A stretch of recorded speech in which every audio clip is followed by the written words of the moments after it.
Eres tú esa mujer valiente que me escuchas y te identifica. De esta manera iniciamos esta nueva edición de Mujeres Empoderadas en su Palabra.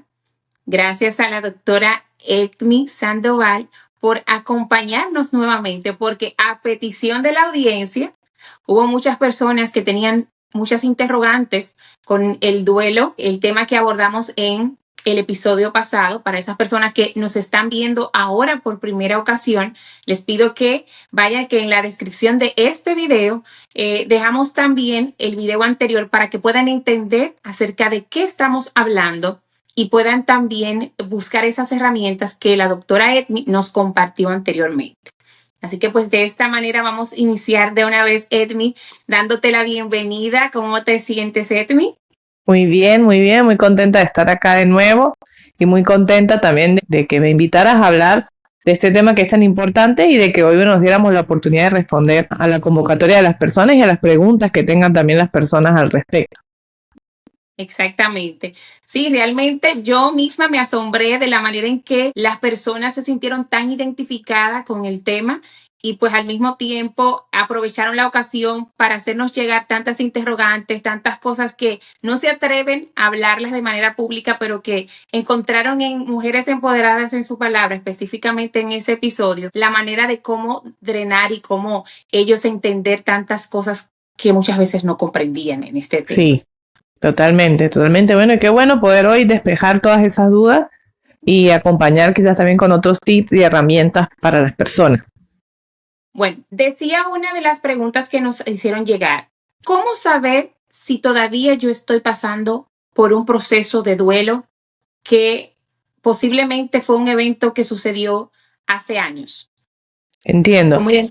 Mira, cuando una de las maneras de saber que el duelo no se ha elaborado es cuando el dolor sigue siendo igual de intenso o casi tan intenso como cuando pasó todo, habiendo pasado ya algún tiempo, algún año, más de un año, mejor dicho, o algunos años. O sea que, no sé, la persona recuerda muy vívidamente el dolor de aquel momento y lo llora muy seguido, o siente que no puede construir más su vida desde la pérdida que vivió. Entonces ahí podríamos hablar de que el duelo no está siendo elaborado y probablemente fue un duelo bloqueado o inhibido. Entonces, en esos casos se acompaña con la idea de, acompañar el proceso para que se haga. Pero eso es muy importante. O sea, si alguien nota esto, que ha pasado los años y todavía hoy le duele como le dolió en aquel momento cuando pasó todo, es algo a revisar y es muy recomendable que asista a terapia para que hable sobre eso y para que podamos encontrar qué es lo que está allí bloqueando todavía su proceso. Excelente. Otra de las preguntas que nos hicieron llegar, Edmi, fue ¿cómo le explico a mi hijo que perdió posiblemente su padre o su madre que ya no está? O sea, ¿cómo hablo de algo que la persona trata de evitar hablar, pero que al mismo tiempo el niño necesita explicaciones acerca de esa falta? No es fácil explicarle a un niño lo que sucede cuando alguien fallece. ¿Y qué pasa? Que es importante hacerlo de manera que pueda ser concreto y que pueda ser muy comprensible para el niño, muy adaptado a la edad de cada niño. Eso es muy importante. No es lo mismo si yo se lo cuento a un niño de 5 años o a un niño de 12 años. Tengo que estar muy consciente de qué edad tiene ese niño para saber hasta qué punto sí decir y qué decir. Yo viví un proceso de duelo cuando era niña y el manejo que se tuvo en ese momento, quizás las explicaciones me dejaron a mí un poco a la espera de no comprender realmente qué significaba el fallecimiento de alguien que era importante para mí, que era mi abuelo. Y si bien yo comprendo además que lo hicieron con la mejor intención, de hecho fue la manera que encontraron, porque no es fácil explicarle a un niño que sucede el fallecimiento de un familiar. Pero creo que es importante ser muy concretos, ser muy sinceros y explicarlo siempre de la manera en que sea comprensible para cada niño. Cuando le explicamos a un niño esta y cualquier cosa, es muy importante ser cuidadosos en cómo lo explicamos y en que sea adecuado para la edad, y también en que respetemos el ritmo del niño, porque a veces nosotros queremos explicarle cosas de más y capaz que el niño todavía no quiere saber o o no quiere profundizar más allá de eso. Yo, por ejemplo, recomiendo que, por ejemplo, a los niños se les pueda decir cosas como que falleció su familiar, por ejemplo, su abuelo, su persona que era importante para él, y explicarle cuando pregunte qué es fallecer, o sea, qué es morir o qué significa la muerte, explicarle que eso quiere decir que el cuerpo de la persona dejó de funcionar, que el cuerpo, lo que hacía su cuerpito para que estuviera vivo, bueno, ya no lo hace su cuerpito o su cuerpo,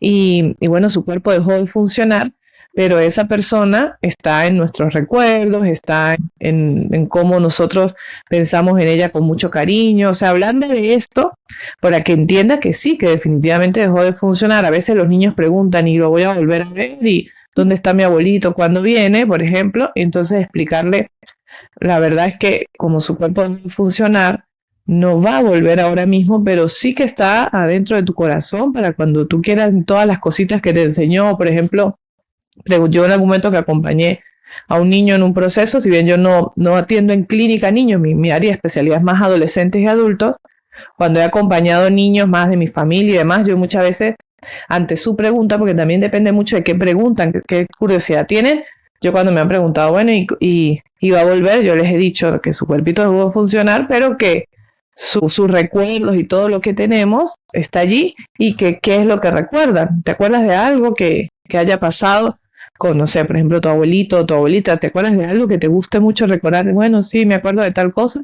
Y yo decirles, bueno, ese recuerdo sigue vivo en ti. O sea que esa persona dentro de ti todavía está viva en el recuerdo, y bueno, su cuerpito ya no está. Pero por eso nos vamos a despedir con mucho cariño, y bueno, y es como ser muy respetuoso también. Hay niños que a veces lo llevan, por ejemplo, al espacio simbólico del funeral, y hay niños que no, hay niños que piden el espacio y otros niños que no sienten curiosidad al respecto. Cada familia lo maneja a su manera, pero sí creo que es importante que seamos muy respetuosos y muy cuidadosos de los ritmos de los niños. Porque yo a veces he visto también que llevan, no sé, al niño al funeral, el niño está llorando, el niño no entiende qué pasa, hay un montón de gente y de repente le quieren mostrar el cuerpo como a manera de decirle, mira, acá está tu familiar. Y bueno, eso depende del niño, de lo que quiere el niño, porque él mismo va a saber hasta dónde sí siente que quiere hacer algo o no. Qué bueno que abordas eso, Edmi, porque en nuestra cultura latina, que es que somos como con esos rituales más extendidos, Sí, porque dependiendo de la cultura se vive de manera diferente, como tú decías en el episodio anterior. La parte de querer que el niño procese algo que todavía ni siquiera entiende, a claro, veces suele convertirlo en un trauma. sí. Entonces, Sí, y puede ser muy traumático. Y el cómo se iba el primer duelo va a determinar, o va a ser muy influyente, mejor dicho, en cómo sean los siguientes duelos. Si el primer duelo de mi vida es un duelo donde, por ejemplo, se tardó mucho, como pasó en mi caso, porque estaba un poco a la espera del regreso de mi familiar, pues eso hace que los siguientes duelos puedan a veces ser un poco largos, como que hasta el punto del proceso de entender que sí, que la persona falleció y no va a volver, puede ser que uno, por ejemplo, en los siguientes duelos se repita ese comportamiento, porque fue la manera en la que aprendí a sanar ese duelo. Entonces, la memoria, el cuerpo recuerda eso. También recomiendo mucho para los niños, hay cuentos, hay lecturas que se le pueden leer a los niños para acompañar estos procesos. Yo traje algunos cuentos que me parece importante resaltar, traje igual algunos libros también para adultos sobre ese tema, pero puntualmente con los niños hay uno que se llama Siempre te querré, de Munch, ese es el apellido del autor. Es muy bonito ese libro, y le permite al niño entender que el cariño por esa persona está vivo y que siempre va a querer a esa persona.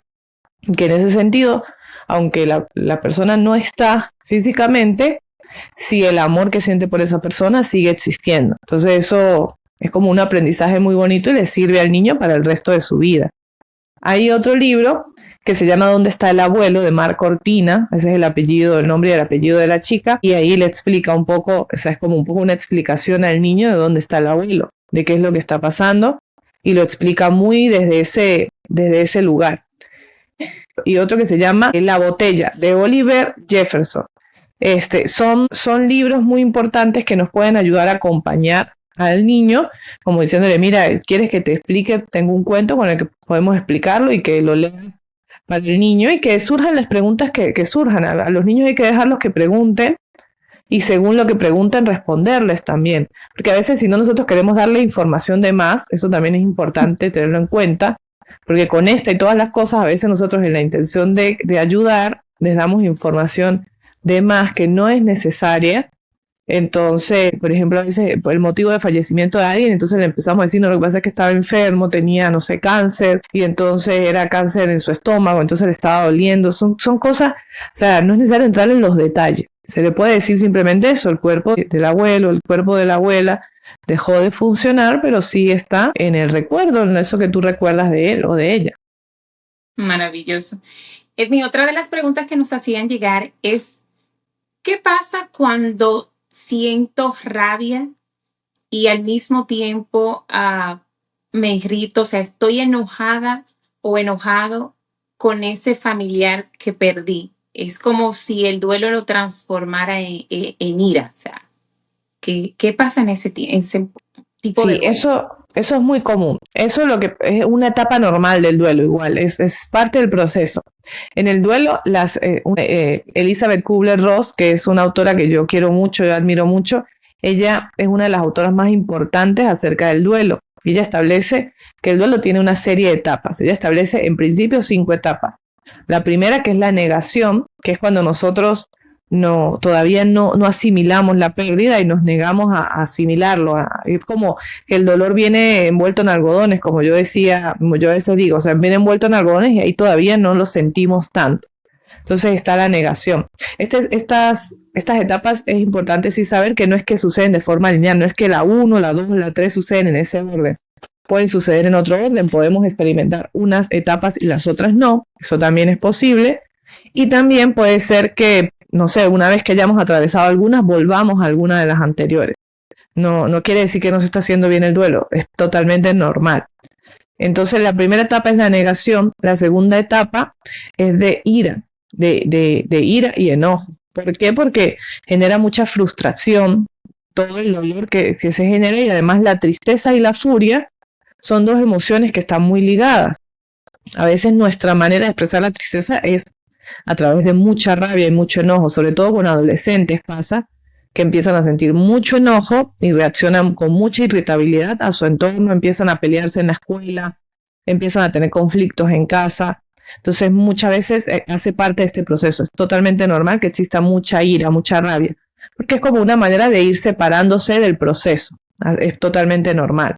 Así que cuando aparezca esto en una persona que está atravesando un duelo, hay que darle su espacio, entender que es normal, que después vendrán las otras etapas, la siguiente que es la negociación, que es cuando uno empieza a hacer como, y si yo hubiese hecho esto, si yo hubiese hecho esto otro, o empieza uno como a negociar, como a pensar, Dios mío, que esto no, o sea, es como un momento en el que empezamos a querer que las cosas fueran distintas y a casi negociar al respecto. Y después viene una tristeza muy profunda, muy profunda, donde estamos realmente en esta etapa de tristeza profunda o a veces también le llaman depresiva porque es una tristeza muy profunda, es cuando no queremos salir, es como que estamos en medio del dolor, ya en el ojo de la tormenta y es una etapa que cuando se vive bien, después llega a la aceptación, que viene a ser la última etapa, cuando ya estamos más tranquilos. No quiere decir que ya no nos duele o que no estemos tristes, pero sí quiere decir que estamos mucho más tranquilos y el dolor duele menos y cada vez las olas de dolor vienen con menos frecuencia. Entonces, si antes era todos los días, capaz que ahora es cada tantos días vuelve el dolor y con el tiempo ya pasa mucho tiempo y ya no nos duele tanto. Entonces es eso, es como que las olas van disminuyendo en frecuencia. Ok. Entonces, ¿qué errores, Edmi, se suele cometer cuando se intenta ser fuerte, por ejemplo, en ese caso de esa madre o de esa esposa, más bien, que ha perdido a su esposo, tiene la responsabilidad de continuar con la crianza de hijos y existe mira que hasta me engranó realmente decirlo, porque suele pasar que se siente esa ira y ese enojo con ese ser, ¿por qué te fuiste y me dejaste con esta carga que no puedo con mi dolor, pero tampoco puedo con la responsabilidad tan grande que me dejaste? O sea, son esos sentimientos así como que encontrados. Esa madre, pues, para lidiar con su duelo, digamos, y también al mismo tiempo consolar a sus hijos. Entiendo. Claro, uno de los errores que más se cometen, de hecho, en este tipo de situaciones familiares y que se comete un montón cuando el fallecimiento de una de las partes cabeza de hogar de la familia, este, pasa mucho que, por ejemplo, no evitan entre ellos mostrar que les duele. Entonces los hijos no muestran a la mamá que están llorando. Si lloran, lloran siempre escondidas. Cuando hablan con la mamá no hablan de eso. En la casa no se habla de eso. Es como si no hubiese pasado. Si le mencionan es al pasar y para no ponerse a llorar frente al otro no dicen nada. Entonces todos empiezan a vivir el duelo como a solas, pero para no preocupar a la otra persona o sentir que no reviven el dolor del otro no dicen nada. Y eso es terrible porque los deja a solas con el dolor y les impide realmente apoyarse y acompañarse. Es distinto si estoy viviendo un dolor y yo estoy triste y lo comunico, o si me descubren, no sé, estoy yo con ganas de llorar y lloro y abren la puerta, no en ponerme a disimular, llorar y decirlo, lo que pasa es que estoy muy triste porque falleció papá, por ejemplo. Y entonces que eso permita que las otras personas también se muestren vulnerables. Un error que a veces cometen las mamás es decir, no se puede notar que yo estoy pasando por esto, los niños no se deben enterar, entonces, o mis hijos adolescentes no se deben enterar, entonces voy a disimular como que siempre estoy bien. Pero eso las deja a solas con su duelo y también hace que los niños o los adolescentes no muestren su dolor, por no preocupar a mamá. Entonces, sí es importante eso, o sea, tener la apertura. No es como que voy a ir a decir, mira, hablemos de esto todo el tiempo, pero sí que si yo tengo dolor y me siento en un momento vulnerable, no intente estar ocultando lo de los demás, porque eso le quita apertura a que el otro también se pueda expresar. Entonces es tener la confianza de que si yo me siento mal, puedo apoyarme en que sepan que sí. O sea, por ejemplo, con los niños, justamente en esta pregunta y también el ejemplo anterior, no sé, tengo ganas de llorar y el niño entra, por ejemplo, entonces me pregunta por qué estoy llorando y le puedo decir, porque bueno, mami también está muy triste y está bien estar triste. Y preguntarle, ¿tú también se sientes triste? O ¿cómo te sientes tú? Mejor dicho, o sea, plantearle, ¿cómo te sientes tú? Y que él nos pueda decir o ella nos pueda decir, nosotros también decirle, ¿no? Que estoy triste y está bien estar triste a veces. Porque eso primero le permite al niño o a la niña entender que las emociones son sanas. Segundo, le permite apoyar. Y también le permite sentirse apoyado en su propio dolor, porque si no empezamos todos en casa a vivir a solas el dolor del duelo. Poderoso realmente todo eso que dices, Edwin. Otra de las preguntas que nos hacían es que en la parte de esos duelos que suelen ser insignificantes para algunas personas, como por ejemplo esos duelos cuando tienen que ver con las mascotas, los animales específicamente, sí. ¿Cómo abordar esa parte para el que lo está pasando y se siente que nadie pues le entiende su dolor? Sí, eso es un duelo en el que se acompaña con mucha frialdad. La mayoría de las personas hablan como si no pasó nada, como si no, pues te compras otro perro, o bueno, adoptas a otro perro y ya, como si se tratara de que se perdió una cosa cualquiera. Cuando en realidad las personas que son tutores de un perrito, de un gatico, de alguna mascota, generan un vínculo con ese alguien, o sea, con ese perrito, con ese gatico, o sea, se genera un vínculo real, donde de hecho ambas partes se entienden sin palabras. Es un vínculo que no tiene palabras, pero hay mucha comunicación. De hecho, los estudios han mostrado que cuando un perro mira a los ojos a su dueño, a su tutor o su tutora, genera oxitocina, que es el neurotransmisor del amor. Y lo mismo sucede con ese tutor o esa tutora que mira a su perrito. Es un vínculo muy fuerte que se hace. Yo con mi perrita tengo un vínculo que es súper fuerte y nos entendemos muy bien y sabemos leer. Ella sabe leerme mucho a mí cuando yo estoy triste, cuando estoy pasando por algo, es un gran apoyo. Y ella también cuando está atravesando algo, también yo la apoyo y se hace un vínculo además muy importante. Por eso son duelos que se viven muy a solas, son duelos muy incomprendidos, el entorno suele ser muy injusto y entonces para la persona es como si no sabe ni siquiera si es adecuado que viva el duelo. Es como si no sabe si está bien o es entonces que está mal y está, o sea, tal cual como que estoy mal porque vivo el duelo de este fallecimiento. Entonces, eso si bien ha cambiado bastante en la actualidad, hay como más comprensión, sí es verdad que todavía falta más comprensión al respecto porque se vive muy a solas. Cuando yo he acompañado procesos de duelo de mascotas, es muy doloroso porque además es un vínculo muy especial. Por ejemplo, este tipo de vínculos que son entre especies distintas es muy especial porque incluso imagínate, o sea, alguien de una especie junto con un perrito, o sea, la especie humana con un perrito, con un gato, con un animalito que es de otra especie y establecer un vínculo casi simbiótico donde yo apoyo al otro y el otro me apoya a mí es tremendo. Por eso es que es importante acompañarlos desde la comprensión. O incluso si no lo comprendemos, no sé, nunca he tenido un perrito, nunca he tenido un gatico, nunca he tenido una mascota, no sé cómo es que siente el dolor la otra persona. Bueno, igual podemos comprender que sí que está viviendo un dolor y que nos vamos a acompañar, que no vamos a juzgar como que tiene que pasar rápido o que no tenía que doler. Los duelos duelen y está bien que estemos tristes por eso. Perfecto, Edmi. Realmente esas personas que nos observan desde sus hogares y que al mismo tiempo están pasando por ese dolor de la pérdida de un animalito. Aquí, por ejemplo, en Estados Unidos, no es simplemente un animalito. Existen normas para cuidar a los animales de la manera adecuada. Bien. Se les respeta como tal. Y pues cuando se vive ese tipo de duelo es algo que requiere mucho tacto, porque fue un ser vivo realmente, que pues un miembro propiamente de la familia. Sí, Así tal cual. sería. Sí, es un miembro. Es que bueno que exista esa visión allá. Eso es muy lindo porque sí, tal cual, es un miembro de la familia y además en algunos momentos es un miembro muy central de la familia porque tiene un vínculo con cada una de las otras personas de la familia y a veces es sumamente central porque, o sea, ellos dan el hecho de que uno llegue a casa y sea tan bien recibido por su gatico, por su perrito y o sea, que uno se sienta como tan lleno de esa relación, porque además son, por ejemplo, mi perrita me acompaña a todos lados y ella va detrás de mí. Entonces, donde yo estoy en la casa, ella está. Si yo estoy trabajando acá, ella se sienta cerca de mí.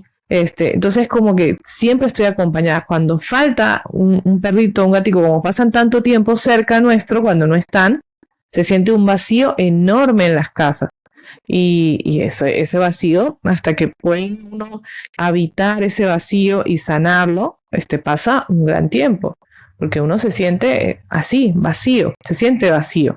Y los vacíos hay que recordar que el vacío no se llena, se habita. A veces queremos llenar los vacíos, pero los vacíos no son para llenarlos. El vacío interno emocional no es para llenarlo con, no sé, con comida, con cosas compradas. No, el vacío no es para llenarlo, es para habitarlo. Entonces, por eso es importante cuando venga esta sensación de vacío que a veces viene en la pérdida de o sea, cualquier pérdida de alguien significativo, y también con las mascotas en este ejemplo, el habitar nuestro vacío, el notarlo, sentirlo, darle su espacio, porque eso va a hacer que ya no se sienta tan vacío.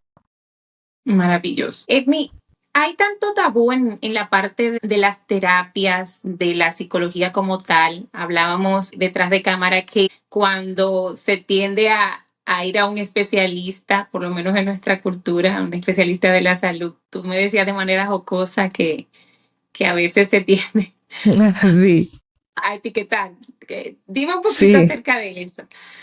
Sí, mira, pasa que con los psicólogos, a mí me ha pasado incluso que me pidan, por ejemplo, un turno y bueno, estoy en el turno y me digan, mira, me puedes hacer o sea, porque estoy muy mal, hacer como una firma de incapacidad, como algo que me pueda dar un reposo, pero puedes colocar, puedes no colocar que eres psicóloga, o sea, que no sé, yo les digo, bueno, en el sello va a salir que soy psicóloga, pero a veces sienten vergüenza de que vayan al psicólogo, porque a veces es como si somos lo último. O sea, la gente, a veces uno escucha mencionar como, no, estaba tan mal después del divorcio. Imagínate que al psicólogo, es como casi como una cosa como que ya es grave. Ya fue al psicólogo, es como si fuéramos ya la última opción de alguien, donde ya no hay nada que hacer, entonces el psicólogo. Y realmente no debería ser así, porque yo siempre digo que los psicólogos somos un poco como los odontólogos. Y por eso es que los odontólogos van al odontólogo y los psicólogos vamos al psicólogo. Porque ¿qué pasa? Primera cosa, que cuando yo voy al odontólogo no quiere decir necesariamente que es porque tengo caries y no cuido de mi dentadura.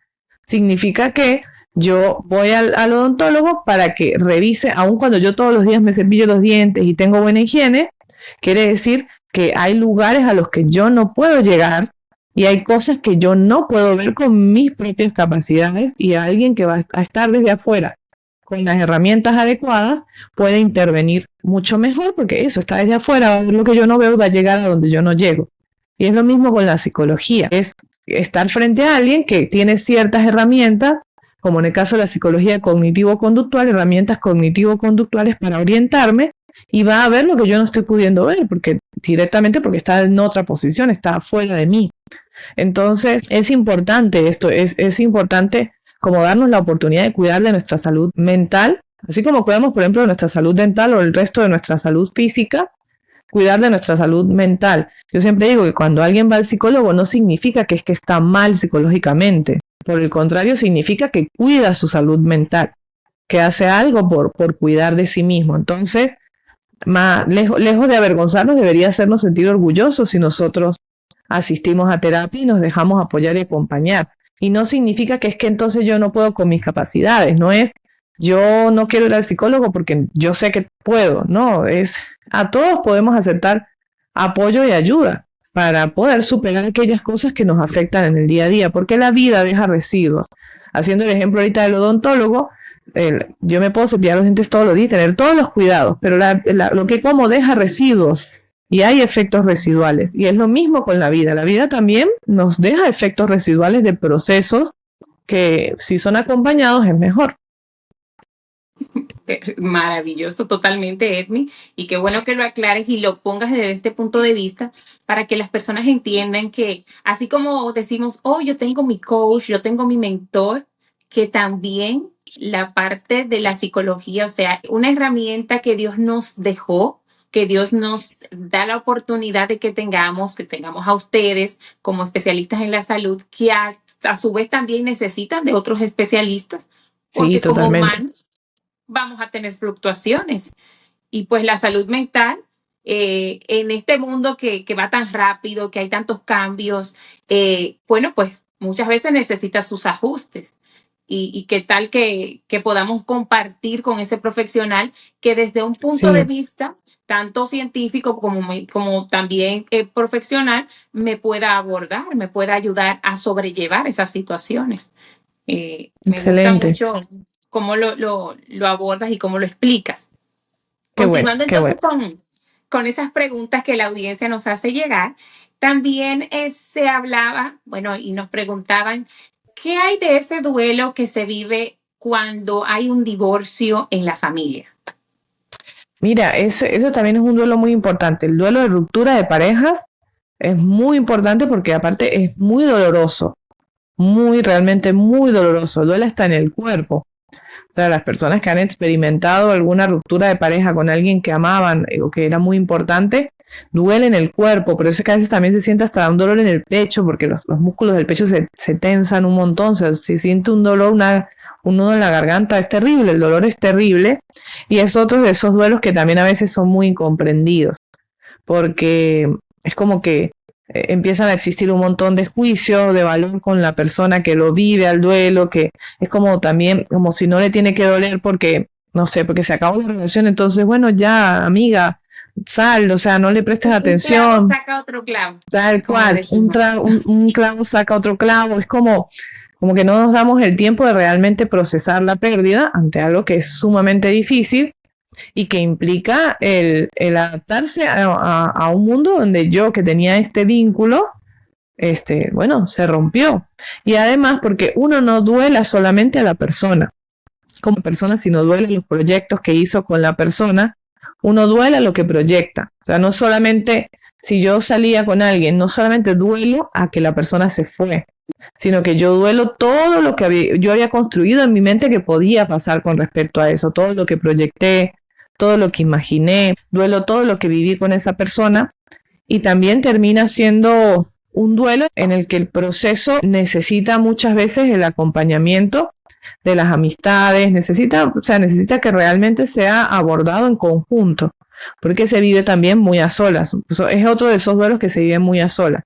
¿Por qué? Porque si yo terminé con mi novio, no hay nadie que en este momento tenga el dolor de que terminó con mi novio, o sea, solo yo. Y entonces el dolor es muy grande y muy incomprendido también, porque se apura mucho. Por ejemplo, adolescentes que, por ejemplo, tienen una ruptura y están sufriendo y lloran, y las mamás o los papás les dicen, no, pero ya está, solamente un noviecito, tú no estás muy chiquita para estar enamorada para que llores por esa persona.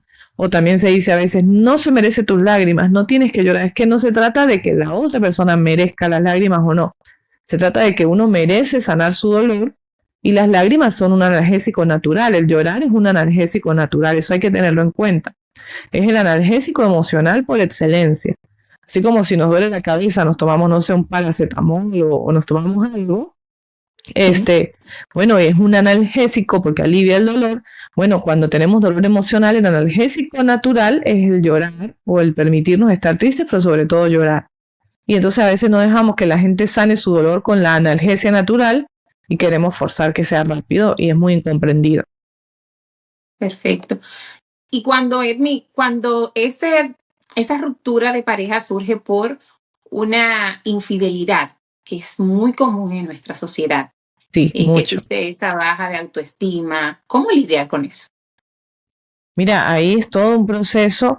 Primero porque las personas quedan con mucho temor después a iniciar nuevas relaciones y que vuelva a suceder una traición, porque finalmente la infidelidad es como una traición, no necesariamente solo a la persona con la que me estoy separando, no solamente que traicioné, hablando de la persona que comete la infidelidad, sino que lo que traicioné fueron los acuerdos de pareja, porque el acuerdo que teníamos establecido, donde la relación, por ejemplo, es en exclusividad, más allá de cómo maneje cada quien su relación, cada relación es un mundo, pero si la relación es en exclusividad y existe este acuerdo previo y se falta el acuerdo, pues hay mucho dolor, las personas quedan con mucho temor a futuro, a tener relaciones de pareja después, quedan con muchos problemas de autoestima. Es una de las cosas también que suelen pasar. Recuperarse de eso toma mucho tiempo, y yo lo que recomiendo siempre es a que tengamos mucho autocuidado en estos espacios, que después de una ruptura donde hubo infidelidad, seamos como muy cuidadosos con el diálogo interno que tenemos, porque nosotros tendemos a culparnos. O sea, a veces nos culpamos a nosotros porque somos la persona que tenemos más cerca. Como no puedo culpar a la otra persona que se fue, o puedo culparla, pero está lejos, no tengo cómo hacerle pagar las consecuencias, pues me culpo a mí que me tengo más cerca, estoy acá a la disposición de mis manos. Entonces termino castigándome a mí. Y yo siempre le digo a las personas cuando pasan este tipo de cosas, a mis pacientes, yo les digo, ¿por qué te castigas a ti por algo que tú no hiciste? ¿Por qué terminas siendo tú el castigado o la castigada? Entonces no te castigues, más bien cuídate, cuida de ti, cuida del diálogo interno que estás teniendo, cuida de tu salud, cuida de tu bienestar. Entonces eso es muy importante porque afecta mucho.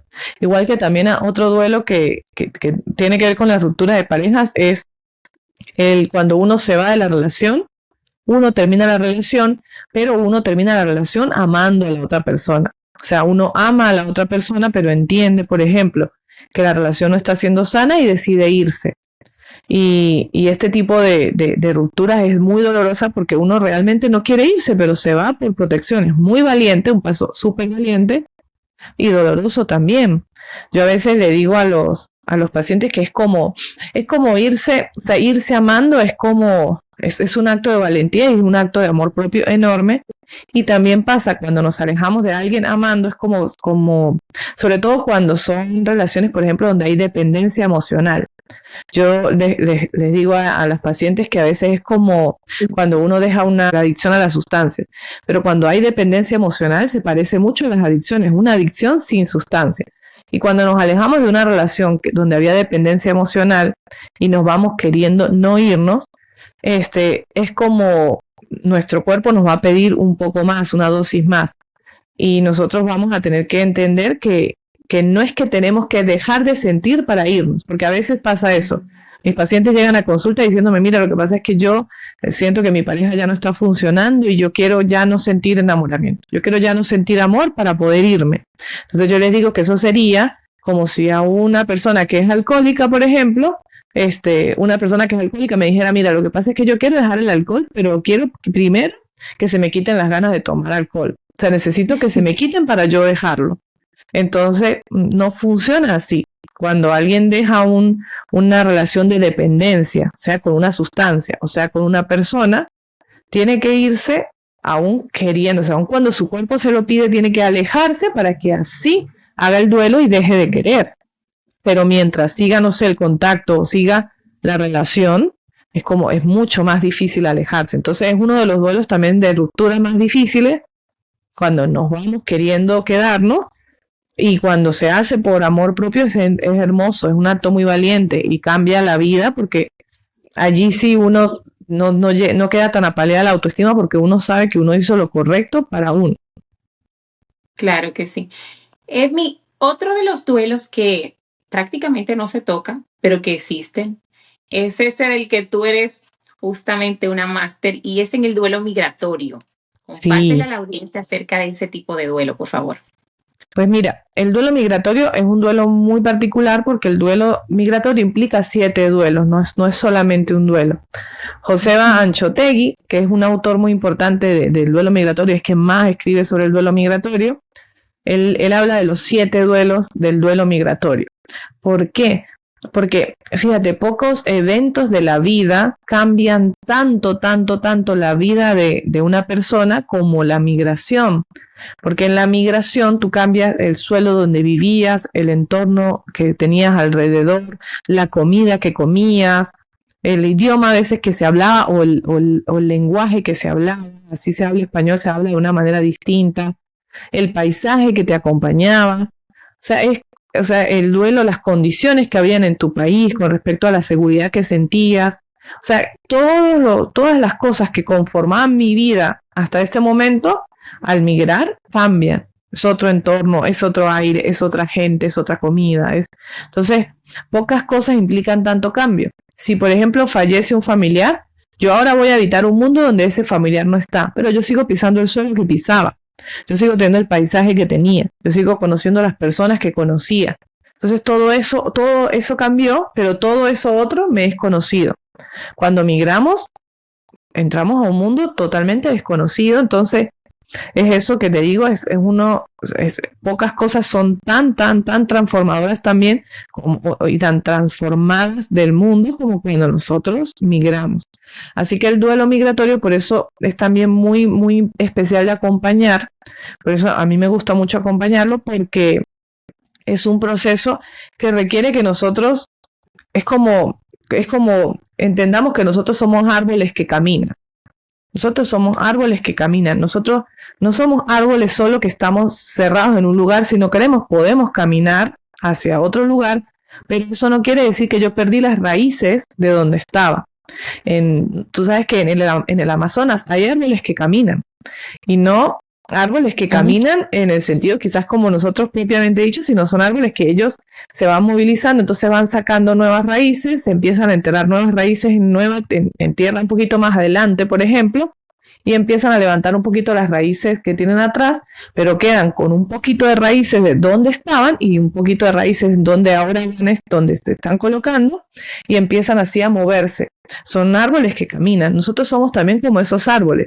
Nosotros empezamos a ir a poner raíces en ese nuevo lugar. Yo acá en Argentina fui sembrando raíces, ahora tengo toda una red de apoyo de amigos que me acompañan, de una familia elegida, y ahora ya disfruto ciertos platos de comida, ya disfruto ciertos lugares, ya conozco la ciudad después de 9 años, pero también tengo mis raíces aún en mi tierra. Entonces soy como ese árbol que camina, tengo un poquito de raíces allá y otro poquito de raíces acá.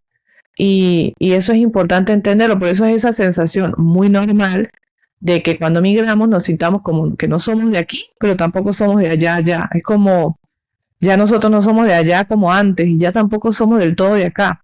Y se siente esa incertidumbre, que es totalmente normal. Y a mí me gusta decirle eso a los pacientes. Ten en cuenta que nosotros somos árboles que caminan. Así que no tiene nada de malo que tengas un poquito de allá y un poquito de acá.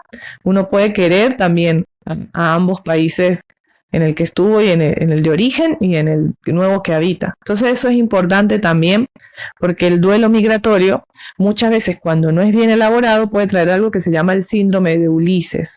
Entonces ¿Qué es el síndrome de Ulises? Es cuando el duelo migratorio ya no sucede de forma sana del todo y empieza a tener ya ciertas características patológicas. Por ejemplo, viste el ejemplo que hablábamos hace un rato de que cuando el duelo patológico es cuando el dolor del duelo, tiempo después, donde ya habría sanado una herida, sigue doliendo igual. Bueno, el duelo migratorio es el síndrome de Ulises es cuando el duelo migratorio no se ha elaborado y entonces no se han pasado 3 años, 4 años del duelo migratorio y a mí me sigue doliendo el haber dejado mi tierra como me dolía el primer día. Es normal que nos duela aún pasado el tiempo porque el duelo migratorio es parcial, no es total, porque del todo nosotros no nos fuimos dejando todo, o sea, no es que perdimos total comunicación y no tenemos ningún contacto, o sea, no se trata de un mundo donde ya lo otro no está, por eso es parcial, pero sí que es un duelo en el que nosotros experimentamos muchísimo dolor. Es normal que incluso pasado el tiempo sintamos un poquito de dolor, pero si sigue siendo muy intenso como al principio, es el síndrome de Ulises y trae muchísimo malestar, trae muchas consecuencias, insomnio, llanto, o sea, desmesurado, desproporcionado a veces para lo que está pasando y mucha dificultad para adaptarse. Se llama así por Ulises, del libro de la Odisea, que él quería volver a su tierra y lloraba sin parar y miraba hacia la dirección donde estaba su tierra, siempre queriendo volver. Entonces, no quiere decir que el querer volver, extrañar, esté mal, para nada. Yo extraño todavía a Venezuela y hay un montón de cosas que son nostálgicas y que extraño. Lo que sí es que es eso, la manera sana de llevar el duelo cuando sucede adecuadamente es, tengo un poquito de raíces allá y otro poquito de raíces acá adelante en donde estoy, como un árbol que camina. Realmente yo me siento muy identificada con eso que acabas de decir, porque también yo tuve que emigrar de República Dominicana y migré con toda mi familia. O sea, cuando digo con toda mi familia, mi hijo, mi esposo. Pero, ¿qué sucede? Yo nunca me había despegado de así como que de mi familia, mi núcleo, mi mamá, mi papá, mis hermanas, porque era muy unida en ese sentido, así como que un cumpleaños todo, o sea, todas las actividades ahí nos juntábamos todos. Ok. O sea, había un motivo para estar juntos.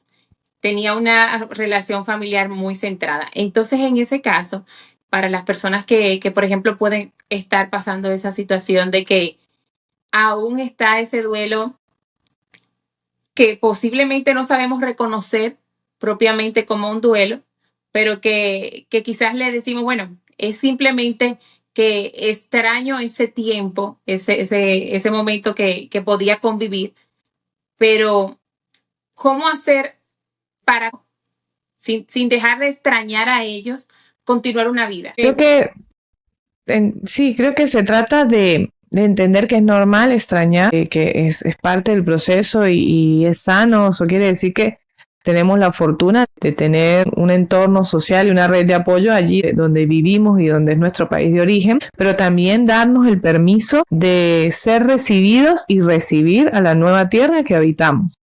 Porque lo que pasa es que también a veces nos cerramos, como, no sé, vivo en otro país y me encierro en que yo tengo que hablar solamente mi idioma y no voy a hablar en el idioma de las otras personas, lo que termina dificultando las relaciones sociales. O me encierro en que yo solamente voy a comer la comida de mi país y ni siquiera voy a probar la comida del nuevo país. O me encierro en pensar, no, acá todo es mal, lo mío era bien. Entonces hace que sea más difícil la adaptación. ¿Ves como a veces estos grupos de personas que, bueno, migran, pero entonces hacen grupos donde solamente se relacionan con personas de solo su país y solo su entorno y empieza a pasar que es muy lindo por el hecho de que sostienen su cultura y sus raíces. Es precioso eso. Lo que sí pasa es que les cuesta cada vez más adaptarse al nuevo lugar en el que están y no terminan nunca de realmente adaptarse. Entonces, no quiere decir que yo no pueda extrañar o que sea excluyente, que si extraño no puedo adaptarme aquí, o que si me adapto aquí quiera decir que ya no extraño. No es excluyente, puedo extrañar y al mismo tiempo también adaptarme al nuevo lugar, siendo como muy, muy respetuosos. Y yo siento también que cuando uno se adapta a ese nuevo país o tiene la apertura de irse adaptando un poquito, también uno termina adaptando a la gente de ese país a uno.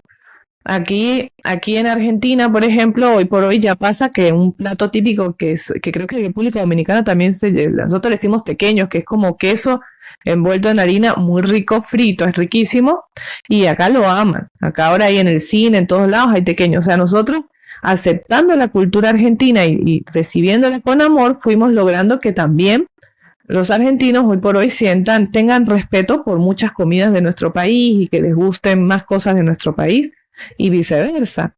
Entonces, creo que es eso, porque si yo me encierro y todo es solamente yo, pues también, no solamente que me limito a mí, a adaptarme, sino que también le quito la oportunidad a la gente o sea, de llevar yo como embajador las cosas de mi tierra a otro lugar. Entonces, es eso, darnos el permiso de que nos conozcan y de conocer y conocer el nuevo lugar.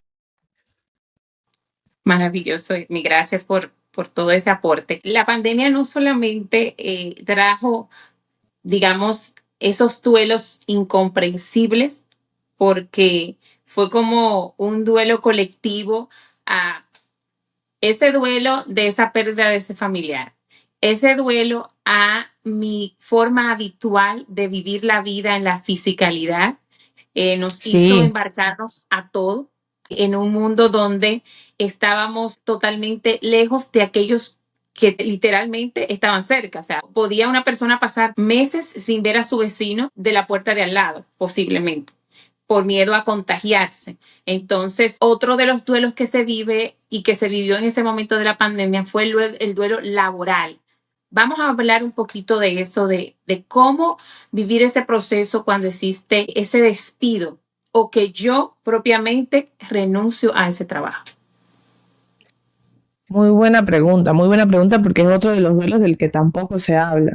O sea, la pérdida de un trabajo, además de que genera un tremendo miedo, porque nuestro trabajo es nuestra manera de supervivencia, es la manera de nosotros poder ganar nuestro alimento. Entonces, perdemos un trabajo, eso genera un temor, uno se queda con una sensación de vértigo. De ahora, o sea, de las caras que ponen mis pacientes cuando han estado en esa situación, o yo misma cuando he estado en esa situación, es como de, y a ver, como estar frente a un abismo y no saber ni cómo hacer porque, o sea, no tengo piso, porque un poco a veces lo que da el trabajo, aquello en lo que nos desempeñamos nos da algo de piso, de saber, listo, yo cuento con este dinero, estos ingresos, entonces el vértigo que da es enorme cuando perdemos un trabajo.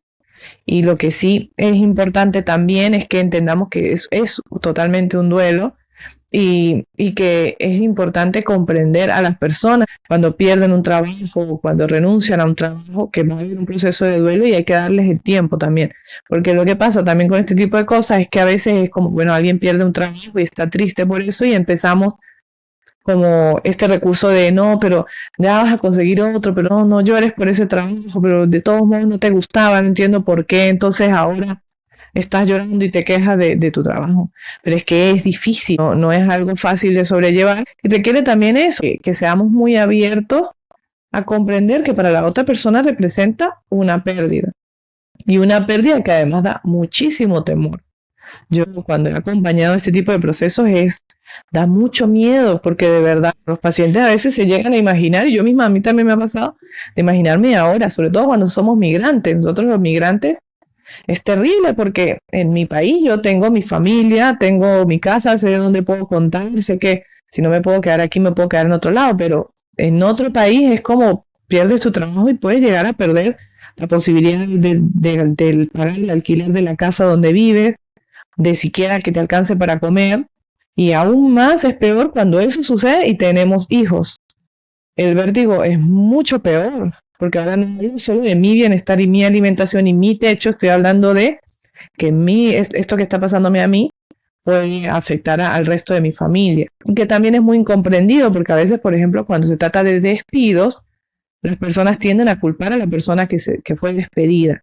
Que no quiero decir que no tenga responsabilidad, quizás en muchos casos o en algunos casos haya responsabilidad, pero en muchos también no hay responsabilidad, se trata de, no sé, recortes de personal o cualquier tema que no tiene que ver con el desempeño de la persona, pero el entorno lo interpreta como algo pasó, algo hizo, no trabajaba bien, por eso lo echaron, por eso la echaron, y el entorno reacciona, más bien culpando y tratando mal a la persona que de por sí es como está pasándola mal, entonces hacemos leña del árbol caído. Entonces eso pasa mucho y es un duelo que no, a veces ignoramos. Hay muchos procesos de duelo que ignoramos un poco. Que sí es realmente común todo eso que nos compartes y al mismo tiempo, como tú dices, como lo ignoramos, creemos que no pasa. Y al creer que no pasa, pues nos resistimos a afrontar. Bueno, pues hasta aquí realmente este episodio. Le pido a las personas que no se han suscrito a nuestro canal que por favor, para acceder a más contenido tan valioso como el que hemos compartido en el día de hoy, y que si tienen alguna duda con respecto a estos temas que son, como decíamos anteriormente, tan poco abordados, por favor te pido que lo dejen en los comentarios para que tanto Edmi como especialista en la salud, como otros especialistas, nosotros como productores de este medio de Mujeres Empoderadas en su Palabra, podemos también acceder a ayudar, a enriquecer y a edificar en esos temas que quisiera usted que nos escucha que se trate. Así que les agradezco una vez más por el apoyo y gracias, Edmi, por tu disposición, por esa amabilidad Gracias. y ese amor y entrega con la que siempre nos dices que sí a este elenco de Mujeres Empoderadas en su Palabra. Gracias de verdad. Muchísimas gracias. Para mí es un gusto estar acá y la verdad que es una conversación que disfruto, así que muy contenta. Yo termino siempre muy contenta. Bueno, pues hasta aquí y pues un abrazo desde la distancia hacia Argentina y nos vemos Otro abrazo en otra para ti. entrega más. Gracias. Bye. Chao, chao. Eres tú esa mujer valiente que me escuchas y te identificas. Sabes que han sido grandes las pruebas.